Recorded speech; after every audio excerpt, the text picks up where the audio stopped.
Bonsoir à tous et bienvenue dans le flash d'information. Aujourd'hui, dimanche, jour de dossier sur la 2, nous irons dans la ville de Daloa, située au centre-ouest de la Côte d'Ivoire. Dans la cité des Antilopes se développe une activité très rentable qui fait d'ailleurs la fierté des populations, le business des sandales traditionnelles, communément appelées chaussures de Daloa. Très prisées, elles se vendent comme de petits pains et les clients viennent de partout pour se ravitailler. Pourquoi une telle ruée vers ces chaussures? Comment sont-elles fabriquées et commercialisées? La réponse ce soir dans le dossier que nous propose Maïssa Kogei. Une note de santé dans ce flash, comment se débarrasser des kéloïdes? La question reste posée. Ces tumeurs fibreuses bénignes, non cancéreuses, affectent la peau de nombreuses personnes et constituent une véritable menace. Notre reporter Yacouba Koulibaly a rencontré un dermatologue après avoir échangé avec une patiente qui a retrouvé la santé. Nous vous proposerons son reportage dans la grande édition.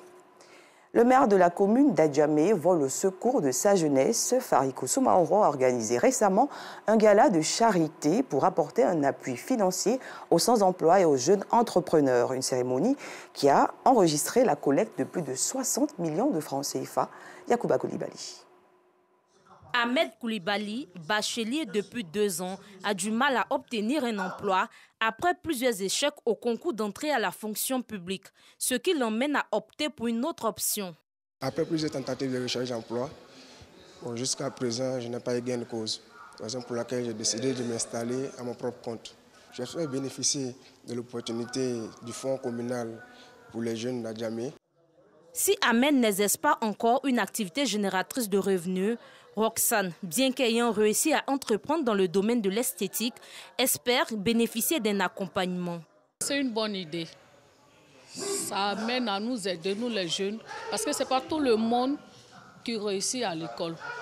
Nous les jeunes, on a beaucoup de trucs à entreprendre. Donc, j'ai vu l'idée qu'il a donnée, vraiment ça nous a fait plaisir, très très plaisir.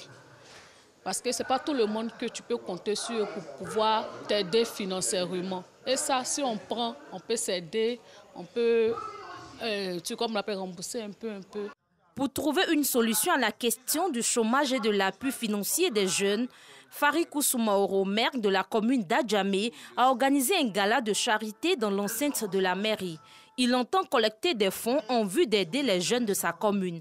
Les donateurs, je leur dis grand merci pour les gestes qu'ils ont apportés à notre commune pour aider la jeunesse d'Adjamé. À l'endroit de la jeunesse, je dirais que je souhaite qu'ils en fassent bon usage. Une initiative saluée par les têtes couronnées présents à la cérémonie et participants. C'est une bonne initiative du maire, parce qu'il ne veut pas que les jeunes d'Adjamé tombent dans la drogue. Parce que quand les jeunes ne font rien, ils s'adonnent à la drogue.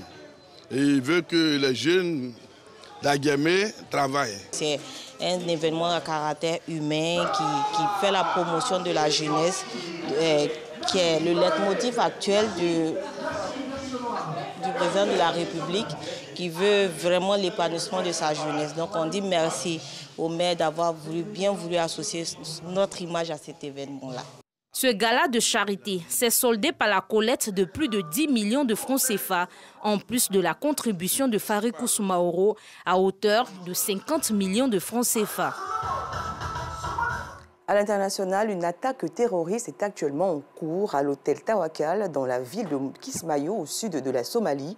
Elle aurait démarré ce matin. Bilan, au moins 4 personnes tuées dans cet attentat revendiqué par les islamistes radicaux Shebab, un groupe proche d'Al-Qaïda. Cette grande ville portuaire, il faut le signaler, a été le théâtre de violences organisées par des Shebab ces derniers mois, qui a notamment ensanglanté la capitale Mogadiscio et le centre du pays. Et nous reviendrons sur cette information dans l'édition du soir.